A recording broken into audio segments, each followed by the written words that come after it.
En medio de la carnicería del frente occidental, un soldado alemán escribe a su casa. Al alba miré a mi alrededor. Qué imagen tan dantesca. El baile de la muerte de la explosión de los obuses se hizo aún más enloquecido. No podía ver nada más que humo y fuego y tierra que saltaba por los aires. Tengo la boca y los oídos llenos de tierra. Y otras 3 veces me han vuelto a sacar. Sigo esperando. Enciendo un cigarrillo e intento pensar en los muertos y en los heridos, en todo su sufrimiento. Y trato de pensar en mi hogar. Así es esta batalla de nuestra sangrienta lucha por la victoria. Pone a prueba los límites de la resistencia humana. Es un infierno. La Primera Guerra Mundial es una guerra de desgaste. No se espera la victoria ni tampoco una paz aceptable. Lo que ambos bandos esperaban que fuese un camino hacia la gloria se convierte en un camino a la muerte en masa. En 1917 millones de vidas de ambos bandos se habrán perdido en campos de batalla apropiadamente denominados Tierra de Nadie. En este episodio examinaremos los obstáculos a los que se enfrentaron las democracias del mundo, no solo durante el furor de una guerra mundial, sino también a lo largo de la caótica década de los años 20. En las turbulencias que siguen a la guerra, cada vez más pueblos del mundo abrazan la democracia y la igualdad, lo que dan a este fatigado mundo motivos de celebración.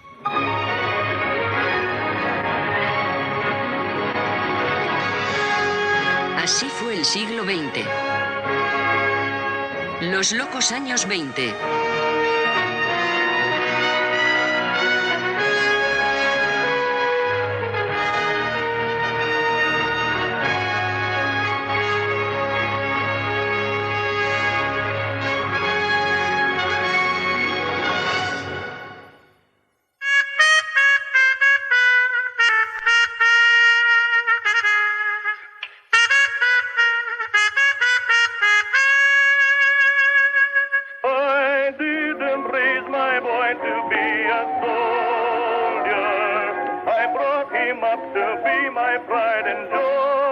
En 1915 el pueblo estadounidense piensa que la guerra en Europa no es asunto suyo. A pesar de que las luchas se extienden a Oriente Próximo y África, la opinión pública está en favor de la neutralidad.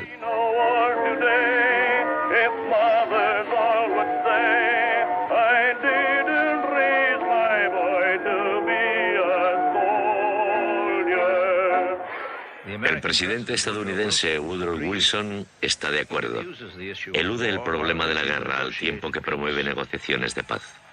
En 1915, los estadounidenses que disfrutan de las comodidades que ofrece la producción en masa hacen oídos sordos a la carnicería en Europa. Están más interesados en el acceso a bienes que antes solo estaban al alcance de los ricos. Hay una nueva forma de arte y pertenece al pueblo. Por solo 5 centavos pueden ir al cine. Al mismo tiempo, los cineastas antes instalados en Nueva York se dirigen al oeste, a la tierra siempre bañada por el sol. Un barrio pequeño y polvoriento de Los Ángeles se convierte en la meca de los pioneros del cine. Es Cecil B. DeMille quien encabeza las migraciones al oeste, a Hollywood, donde rueda The Squawman. Pero en 1915 es D.W. Griffith quien da su rugido al león de Hollywood. Este innovador director produce uno de los primeros grandes éxitos de taquilla, El nacimiento de una nación. Las entradas de esta epopeya de 3 horas, basada en una novela sobre un miembro del Ku Klux Klan, tenían el prohibitivo precio de $2, 10 pesetas de la época. Aunque muchos protestan por la carga racista de la película, es un éxito de crítica y público. El cine se convierte en un gran negocio en Norteamérica, mayor incluso que la creciente industria automovilística. Una de las mayores estrellas de los primeros tiempos de Hollywood es un antiguo artista de music hall londinense, Charlie Chaplin. Su personaje, Charlotte el Vagabundo, se convierte en un símbolo internacional. Aún ante el desastre, conserva su optimismo. La primera gran estrella femenina del cine, Mary Pickford, personifica la inocencia. Su primer beso en pantalla deja atónito al público. Muchos esperaban que fuese siempre la dulce jovencita. La madurez y pérdida de inocencia de la pequeña Mary presagian en cierto modo el destino de la nación. Se cierne la amenaza de la guerra y ya no quedan lugares a los que huir. 1 de mayo de 1915, el transatlántico británico Lusitania se dispone a zarpar de Nueva York. En los periódicos matutinos se incluye, como es habitual, el anuncio de la salida a las 10 de la mañana. Pero en la misma página también figura un aviso de la Embajada Imperial Alemana. Los buques británicos están sujetos a destrucción. Los viajeros navegan bajo su propia responsabilidad. La advertencia no disuade a nadie. Ni una sola reserva se cancela. 1.300 pasajeros llegan al puerto llenos de expectación ante los placeres de un viaje transatlántico en el transatlántico más lujoso del mundo. En su bodega transporta 11 toneladas de municiones para fusil. 6 días más tarde, un submarino alemán como este, en busca de embarcaciones aliadas, avista al Lusitania.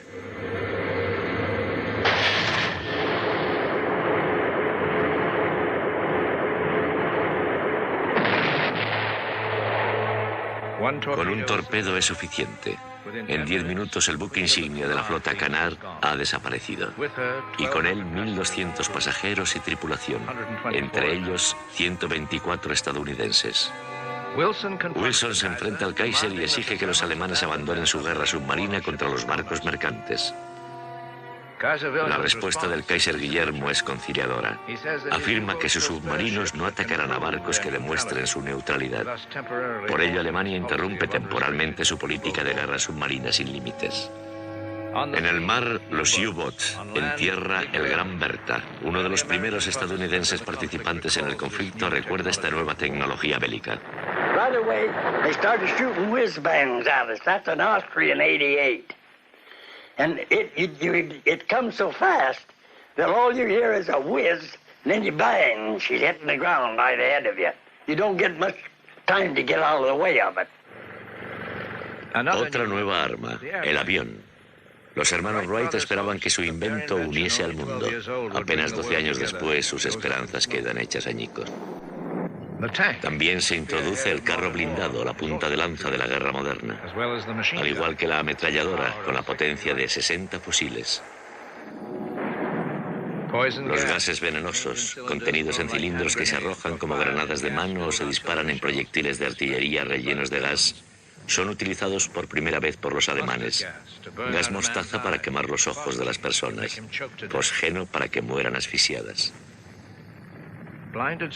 Los soldados avanzan a ciegas hasta las enfermerías. En una patética ironía de la guerra, los ciegos guían a los ciegos. Con el punto muerto en el que se encuentra el frente occidental, el Kaiser vuelve a ordenar una guerra submarina sin restricciones. Incluso los buques neutrales que entran en la zona de guerra serán hundidos sin previo aviso. El objetivo del Kaiser es romper el bloqueo británico que impide a Alemania recibir cargamentos de comida, suministros y municiones. Para ello, todo lo que flota es un blanco aceptado.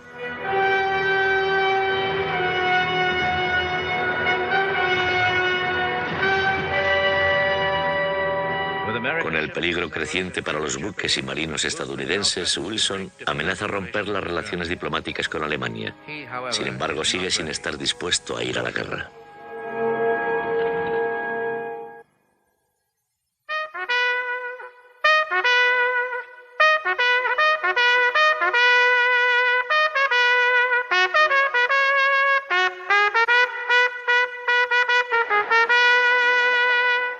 En 1916, la campaña para la reelección de Wilson tiene el lema «Él nos mantuvo fuera de la guerra». En respuesta a su amenaza de ruptura de relaciones diplomáticas, los alemanes llevan 9 meses sin hundir un solo buque estadounidense. Es una victoria para Wilson, que se refleja en su victoria en las urnas. La población dice, no solo nos ha mantenido fuera de la guerra, sino que seguirá manteniéndonos fuera. Sin embargo, la serenidad de Wilson queda destrozada cuando, sin previo aviso, Alemania reanuda la guerra submarina. Su indignación aumenta cuando se intercepta y descifra el telegrama Zimmermann, un mensaje secreto del gobierno alemán a su embajador en México. En tal mensaje se sugiere a México que, a cambio de zona se alíe con Alemania en una futura guerra contra Estados Unidos. Wilson se da cuenta de que no puede haber paz con la Alemania imperial. Solicita una declaración de guerra y dice al Congreso: el mundo debe ser un lugar seguro para la democracia. El 6 de abril de 1917, Estados Unidos entra en la guerra. El general John J. Pershing comandará las tropas estadounidenses. Wilson selecciona a sus primeros compatriotas que lucharán en la Gran Guerra.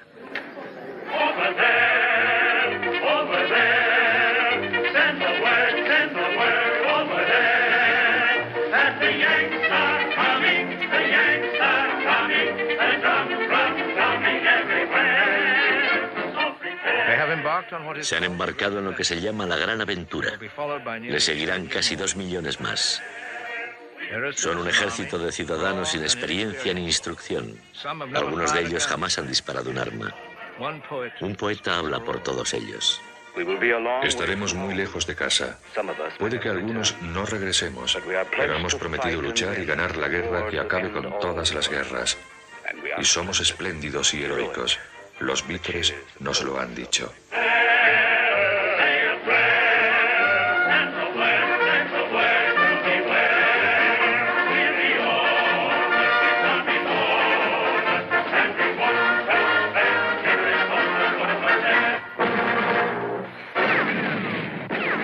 Cuando Pershing recibe la noticia de que los aliados quieren que las tropas estadounidenses sirvan solo de refuerzo para sus propias divisiones diezmadas por el combate, el general afirma: mis hombres no entrarán en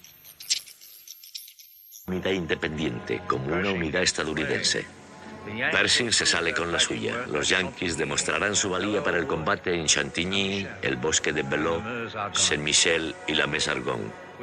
Con la entrada en la guerra del ejército estadounidense, llega por fin la esperanza de que los aliados rompan el largo y sangriento punto muerto del frente occidental.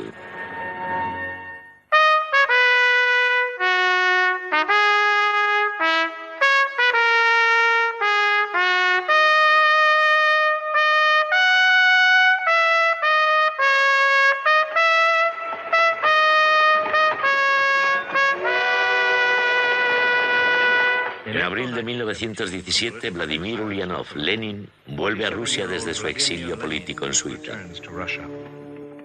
Las huelgas y revueltas motivadas por el hambre han desembocado en la abdicación del zar. Solo un gobierno provisional recién constituido se interpone en el camino del Partido Comunista hacia el poder. A Lenin se une León Trotsky. Juntos exhortan al pueblo que derroque al gobierno.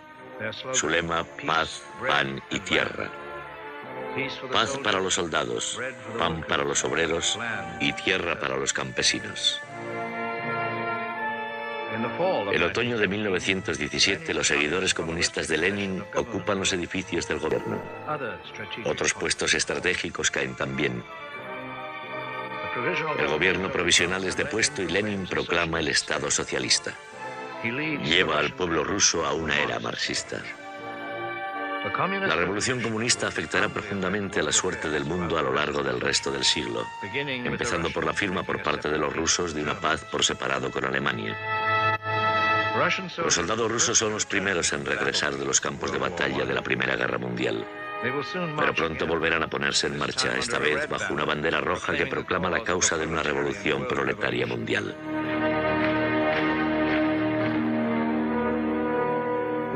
Con la detención del zar y su familia, después de 300 años, la dinastía Romanov toca a su fin.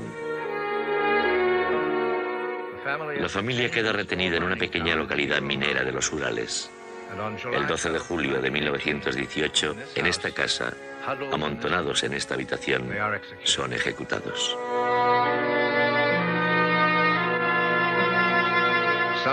Algunos creen que Anastasia, la hija menor del zar, pudo haber escapado.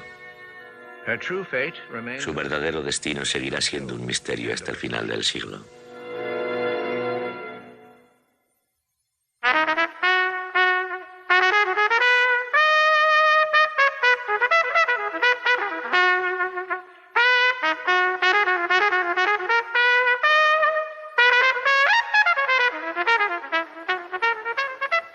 1918 marca el comienzo de la era aérea. Los cazas de ambos bandos intentan hacerse con el control del aire.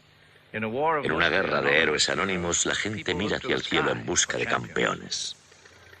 Uno de los héroes estadounidenses más populares de la guerra es el capitán Eddie Rickenbacker, del escuadrón El Sombrero en el Anillo. Rickenbacker, antiguo chofer personal del general Pershing, recibe el nombre de As de Ases. Antes de que haya terminado la guerra, habrá derribado 26 aviones enemigos. Más importante incluso que Rickenbacker es el legendario Barón Rojo, el comandante del circo volante de Alemania, Manfred von Richthofen. El barón von Richthofen, a los mandos de su triplano Fokker rojo, que se convierte en un icono de la guerra, derriba 80 aviones aliados, un récord que ningún otro piloto de caza puede igualar.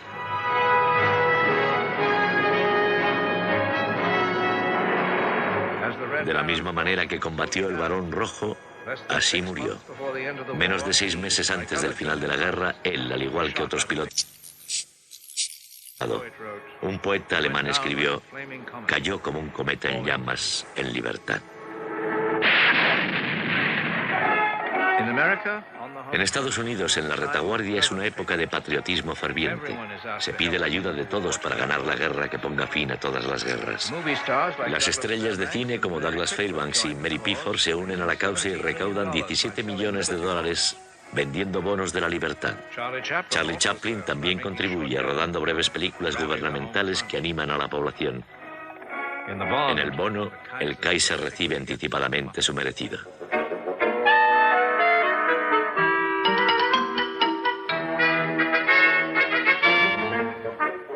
A finales del verano de 1918, incluso sin la ayuda de Charlotte, los alemanes y el Kaiser se baten a la fuga. El fin de la guerra está cerca. El ejército alemán se retira. En 4 años han perdido 2 millones de hombres. En el país hay revueltas y la amenaza de la revolución. No solo el ejército, sino la nación alemana entera está en ese estado de desintegración. El 9 de noviembre se proclama la República Alemana. El Kaiser, temeroso de correr la misma suerte que el zar, huye a Holanda.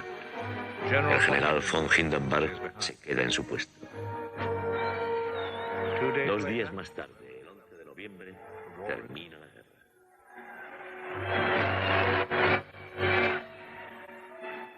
Ha llegado la victoria, pero con grandes pérdidas. Por encima de los vítores se oye la voz de los poetas. Uno se pregunta: ¿quién nos devolverá a nuestros hijos caídos? Otro habla en nombre de los que yacen bajo tierra en Europa y jamás volverán a su hogar. Nosotros somos los muertos. Hace apenas días vivíamos, sentíamos el amanecer, veíamos el fulgor del ocaso, amábamos y éramos amados, y ahora yacemos en un campo de Flandes. Seguid nuestra lucha con el enemigo. A vosotros, con manos desfallecidas, arrojamos la antorcha. Os corresponde alzarla en lo alto. Si nos falláis, a los que morimos, no dormiremos, aunque crezcan amapolas en el campo de Flandes. Toda una generación de hombres ha muerto en los campos de batalla en la Primera Guerra Mundial. Más de 10 millones de británicos, franceses, alemanes, rusos, estadounidenses ya no están. Otros de gripe muy virulenta que se extiende con rapidez durante la guerra y luego se convierte en una devastadora epidemia mundial. De hecho, más soldados estadounidenses murieron de gripe que de heridas de guerra. Ya han desaparecido los ideales románticos con los que unos hombres adultos se lanzaron a la batalla. Pero siguen presentes los ideales del presidente de Estados Unidos, que sigue creyendo en que se puede hacer del mundo un lugar seguro para la democracia. En diciembre de 1918, Woodrow Wilson lleva sus ideales a Europa, a la Conferencia de Paz de Versalles, a las afueras de París. Los europeos hartos de guerra le reciben como a un salvador. Parecen dispuestos a admitir el plan de 14 puntos para la paz que trae el presidente y que exige diplomacia abierta, reducción de armamentos, autodeterminación de las naciones y la fundación de una sociedad de naciones. Sus líderes, sin embargo, son menos entusiastas. Un primer ministro afirma: Wilson me aburre con sus 14 puntos. Dios Todopoderoso solo tiene 10. Europa queda dividida en nuevas naciones. Alemania es castigada económicamente, pero se aprueba la Sociedad de Naciones. En Europa se aplaude a Wilson como apóstol de la paz, pero en su país su sueño idealista de una sociedad de naciones será aplastado por el aislacionismo del Congreso. Wilson remite el asunto al pueblo, pero en vano. El Senado rechaza el tratado. Estados Unidos no formará parte de esa sociedad de naciones. Wilson regresa enfermo y derrotado.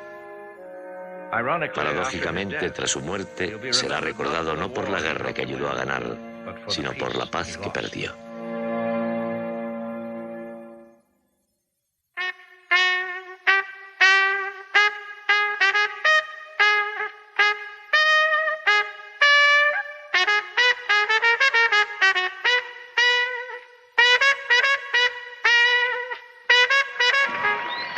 El esfuerzo de la guerra ha dado un nuevo empuje a la lucha de las mujeres por el derecho al voto, la igualdad y la independencia económica. En 1920 las mujeres estadounidenses adquieren el derecho de sufragio. A lo largo de 80 años de lucha han sido encarceladas, maltratadas y ridiculizadas, pero por fin se ha ganado la batalla. En vanguardia de la lucha por los derechos de la mujer está Margaret Sanger, la atribulada defensora del control de la natalidad, un término que acuñó ella misma. Many people are horrified at the idea of birth control, while to me it is simply the keynote of a new moral program. Otro programa moral es la ley seca, que se convierte en ley en Estados Unidos en 1919. A partir de entonces es delito federal comprar, vender o fabricar licores, cerveza y vino. Se considera un noble experimento, pero fomenta el tráfico ilegal y la delincuencia. La gente sigue bebiendo y los bares clandestinos prosperan. Norteamérica, loca por el Charleston, empieza lo que algunos llaman la era del maravilloso sinsentido. Con un brindis ilegal por la prosperidad de posguerra, la gente grita: vamos a desmelenarnos, vamos a divertirnos.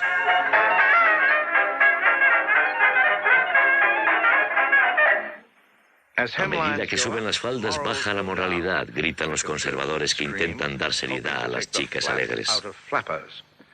Las mujeres van peinadas a lo paje y fuman. Duke Ellington llama a estas mujeres damas sofisticadas. Lo que son es mujeres con iniciativa que reflejan una revolución en la cultura popular que se va haciendo más democrática y menos elitista que antes. Esta nueva cultura de masas de los años 20 conduce a unas innovaciones sin precedentes en las artes. Hay un nuevo sonido que llega remontando el río desde Nueva Orleans. Se llama jazz. Entre sus primeros genios está Louis Armstrong.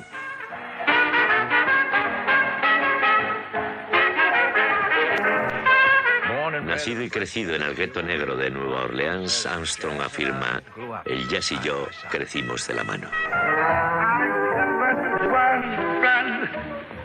I'm watching the sea, because the one I love soon come back to me.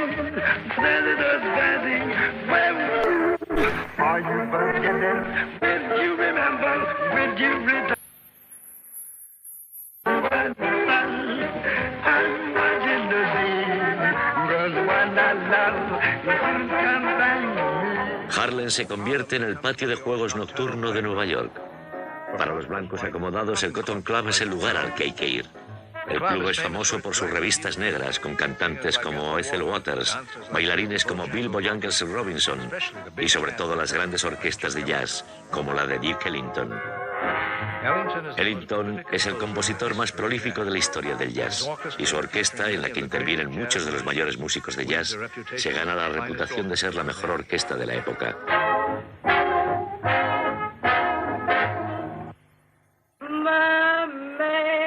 Bessie Smith, la mayor cantante de blues. De ella decían: cuando Bessie canta blues, va en serio.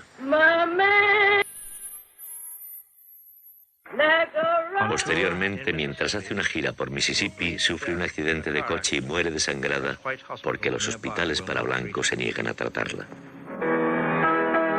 El compositor George Gershwin, nacido en Brooklyn, aspira a ir más allá del mundo de la música popular.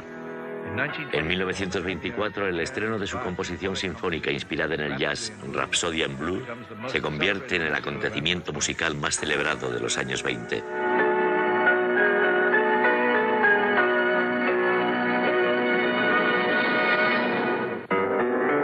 En 1925, F. Scott Fitzgerald, que bautizó a la era del jazz, publica El Gran Gatsby. La propia vida de Fitzgerald encarna la era del jazz. Según un amigo suyo, él y su esposa Zelda bailan continuamente entre los vapores del champán sobre los tejados del mundo. Otro escritor cuya vida es tan grande como sus novelas es Ernest Hemingway. Este joven reportero del Medio Oeste parte a París. Allí escribe Fiesta, una expresión del desencanto de posguerra. A Hemingway y otros estadounidenses de visita en París, la famosa escritora experimental Gertrude Stein les dice: todos sois una generación perdida. Stein preside sus reuniones en un salón lleno de obras de arte en el que ocupa un lugar destacado un retrato suyo pintado por Picasso. También ocupa un lugar destacado Josephine Baker. Es el furor de... La bandera de San Luis es apodada la Venus Negra. En la orilla derecha del Sena está el diseño sencillo pero elegante que hace a la mujer. Coco Chanel construye una industria floreciente a partir de un vestido negro y sin adornos y un perfume muy atrayente.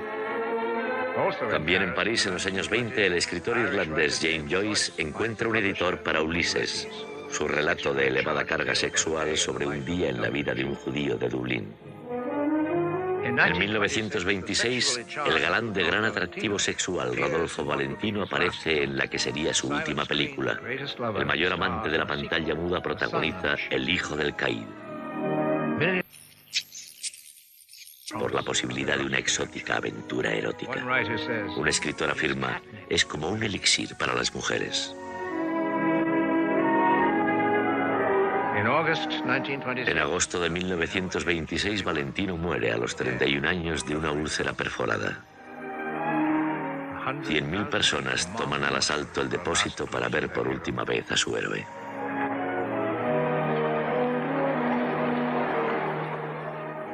La muerte de la estrella no disminuye su atractivo. Su última película es un tremendo éxito y el mayor amante de la pantalla se convierte en una leyenda romántica. En los primeros años del decenio nacen las emisoras de radio. Los primeros trabajos de Marconi con la telegrafía sin hilos llevan a los primeros programas regulares dedicados a noticias y música. Entre los primeros artistas radiofónicos está la cantante de ópera Nellie Melba. En 1925, el apodado Juicio del Mono es retransmitido desde Dayton, Tennessee, donde se juzga a un joven profesor de ciencias, John Scopes, por enseñar la teoría de la evolución de Darwin. Clarence Darrow es el abogado defensor. William Jennings Bryan defiende la causa de la creación divina. Oyentes de todo el país escuchan cómo Darrow ataca a los que llama los fanáticos e ignorantes que controlan la educación en Estados Unidos. Scopes es declarado culpable y multado antes que la comunicación de masas se ha convertido en una herramienta para ambos bandos de la disputa.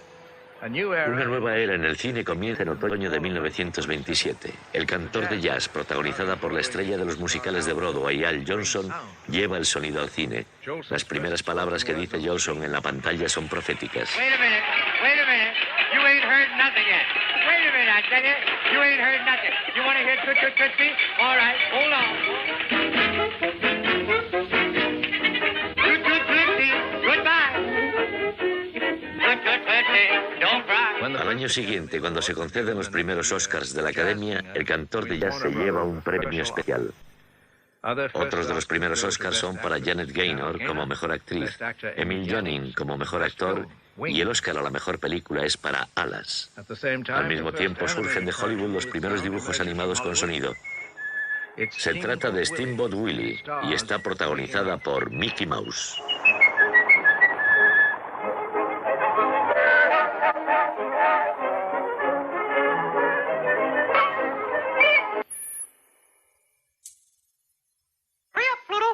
Al principio la voz de Mickey proviene de su creador, Walt Disney.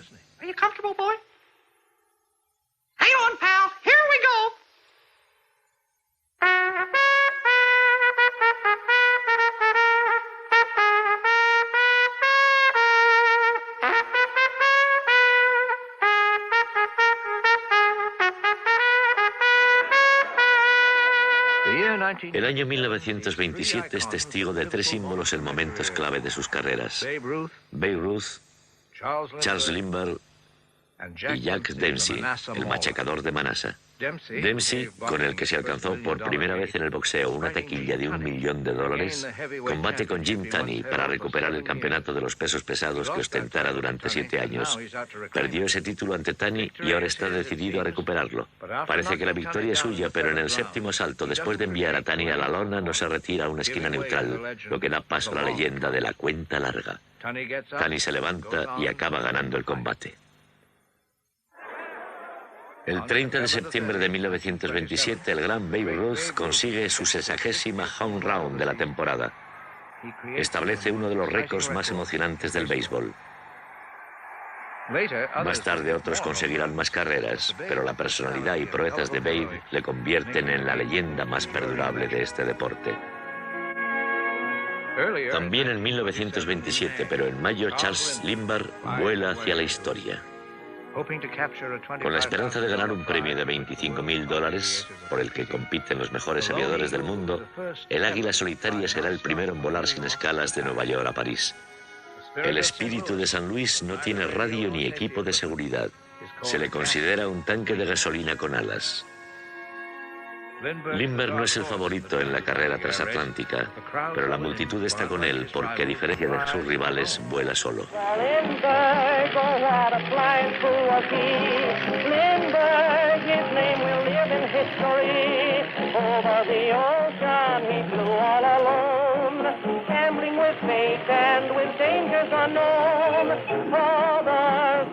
that trip across the sea. 33 horas y media después de abandonar Nueva York, llega a París.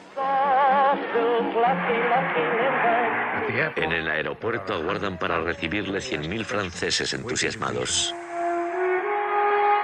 En Nueva York, el águila solitaria recibe una de las mayores acogidas de la historia. En palabras de F. Scott Fitzgerald, durante un momento la gente dejó sus vasos en los clubes de campo y bares clandestinos y pensó en sus viejos sueños.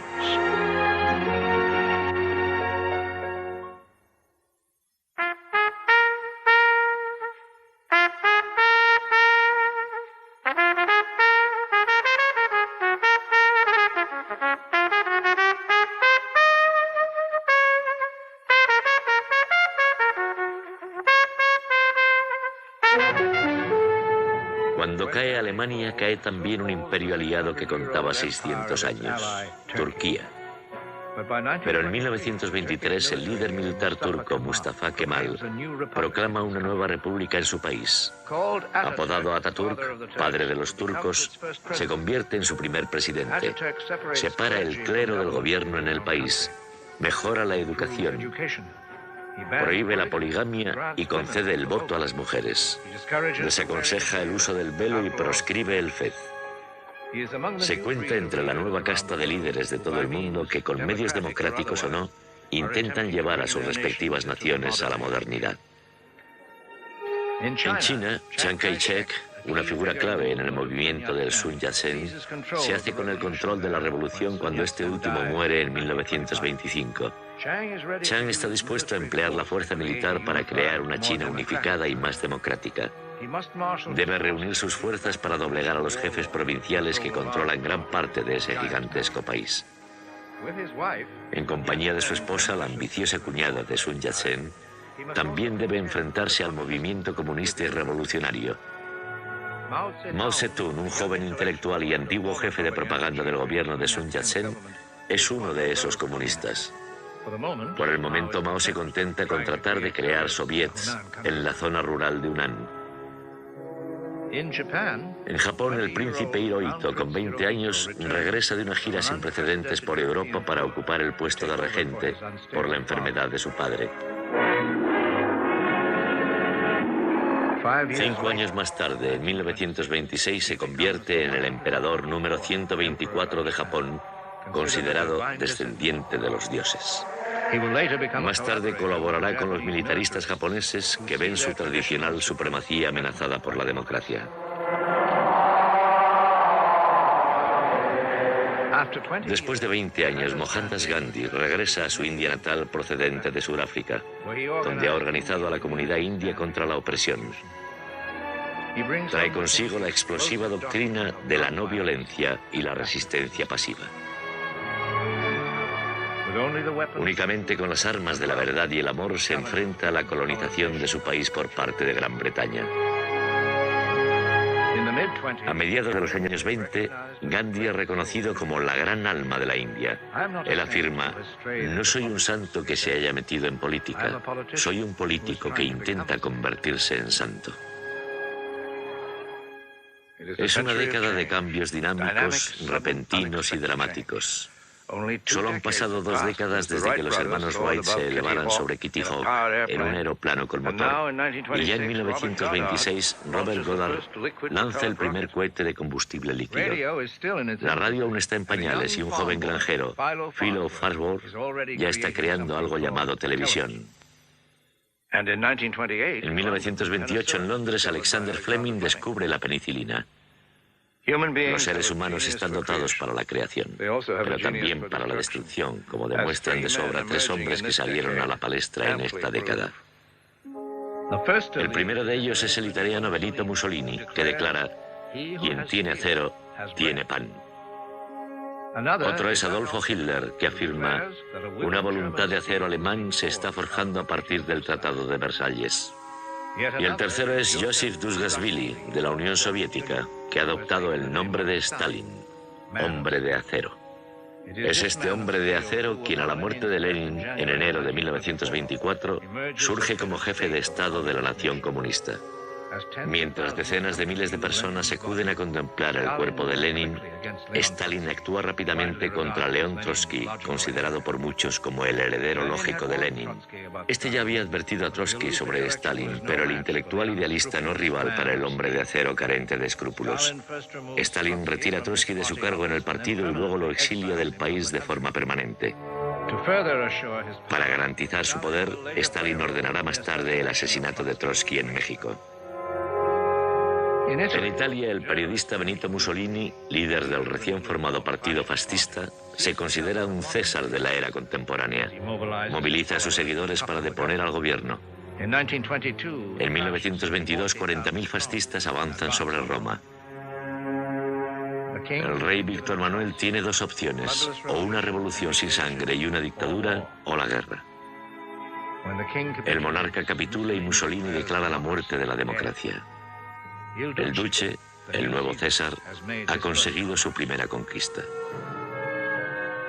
Al mismo tiempo, por toda la nueva República Alemana, el hambre azota a la población. El desempleo y la inflación galopante están llevando al país al borde de la ruina. 300 de manzanas, 460.000 millones de marcos por una barra de pan. Los ahorros se esfuman, la clase media desaparece.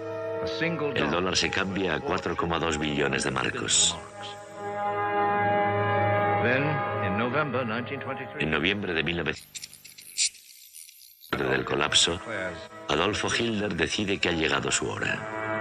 Con sus pujantes tropas nazis planea hacerse con el gobierno de Baviera y declararse dictador de Alemania. Su asonada tiene lugar en una cervecería de Múnich, donde el gabinete bávaro asiste a un mitin. Hitler y sus tropas irrumpen. Hitler se sube a una silla, dispara al aire con su pistola y proclama que ha comenzado la Revolución Nacional. El golpe de Estado fracasa y Hitler es sentenciado a 5 años de cárcel. Allí dedica su tiempo a escribir Mi lucha.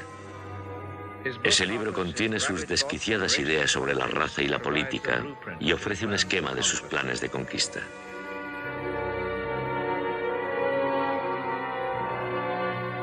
La raza aria alemana es la raza suprema. Las demás son escoria. Todos los grandes movimientos son estallidos de pasiones humanas agitados por el fuego de la palabra. El símbolo de todos los males asume la forma del judío. Hitler es puesto en libertad tras solo 9 meses. Su libro vende 5 millones de ejemplares en 11 idiomas. El mundo ya está advertido.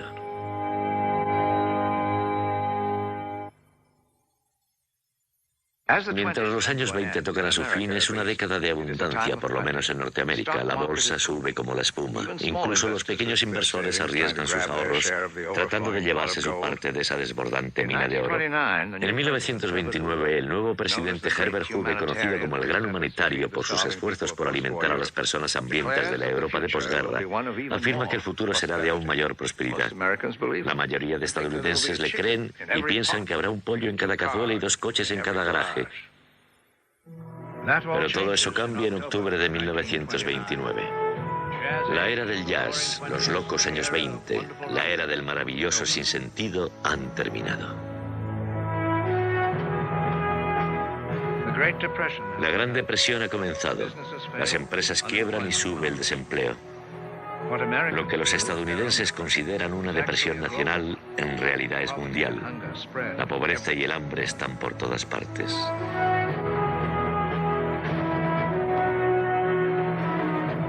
En Estados Unidos surgen pueblos miserables a medida que las personas sin hogar buscan refugio en chabolas hechas de cartón y chatarra.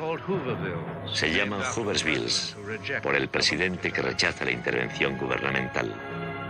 En contra de la política presidencial está el recién elegido gobernador de Nueva York, Franklin Roosevelt. La Gran Depresión ha desatado movimientos antidemocráticos en todo el mundo. Este hombre de buena cuna, con un toque de hombre corriente, se convertirá en defensor de la democracia en 1932 al ofrecer un nuevo contrato o New Deal al pueblo de Estados Unidos.